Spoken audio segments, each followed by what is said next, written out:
বেগম রোকেয়া বিশ্ববিদ্যালয়ে ছবি হাতে নিয়ে যাকে ঘুরতে দেখছেন তার নাম ফরিদা ইয়াসমিন। হারিয়ে যাওয়া ১৬ বছরের ছেলের ছবিটি হাতে নিয়ে যাকেই দেখছেন তার সামনে বাড়িয়ে দেন ছবিটি। চোখের কোণে জমা পানি, ঠোঁট কাঁপতে কাঁপতে উচ্চারণ করেন, আপনি কি আমার ছেলেকে কোথাও দেখেছেন? মানুষ ছবির দিকে তাকিয়ে কেউ সান্ত্বনা দেন, কেউ এড়িয়ে যান, কিন্তু ফরিদা ইয়াসমিনের বুকের শূন্যতা ভরে না। টঙ্গী, আব্দুল্লাপুর, যদবপুর, বাইফেল, এমন কোনো চট্টগ্রাম, ঢাকা, একে মিরপুর, কত আর নাম কই, মানে এমন কোনো কাশিমপুর জেলখানা, এমন কোনো গাজীপুর জেলখানা, এমন কোনো চট্টগ্রাম, যশোর, খুলনা, এয়ারপোর্ট, যত কিছু আছে এমন কোনো রাষ্ট্রত আমি বাদ থই নেই খোঁজা।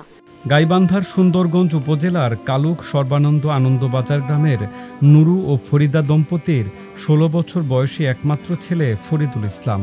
২০২৪ সালে আন্দোলনের সময় বাড়ি থেকে বেরিয়ে ঢাকায় যায় ফরিদুল, আর ফিরে আসেনি। ১ বছরের বেশি সময় কেটে গেলেও এখনও ছেলের খোঁজ পাননি মা বাবা।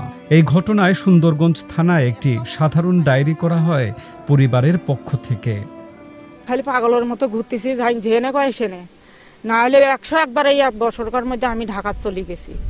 ১০১ বার কমলাপুরত কোয়াল নাগে নাগে এমন কোনো ৪ দিন ৫ দিন করে আমি বসে বসে আসিলাম, তাও আমি ধরা পাইনি। এমন কোনো বাচ্চাকে আমি কমলাপুর ছবি দেখা ভালো থই নেই, খালি কয় দেখছি, কিন্তু খোঁজ তো কেউ দেয় না। কিন্তু আমার বিশ্বাস আমার সন্তান এটা আন্দোলনত খায়া ফেলাইছে।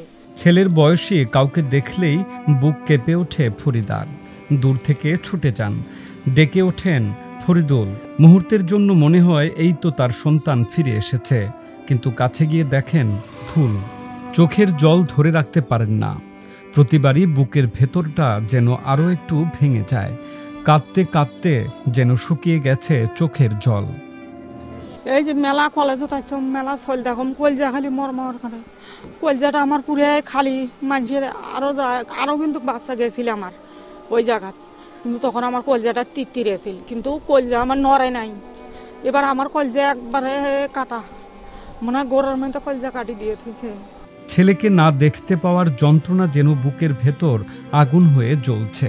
এক মুহূর্তের জন্য হলেও ছেলের মুখখানি দেখতে চান ফরিদা, যেন তার বুকের হাহাকার কিছুটা হলেও শান্ত হয়।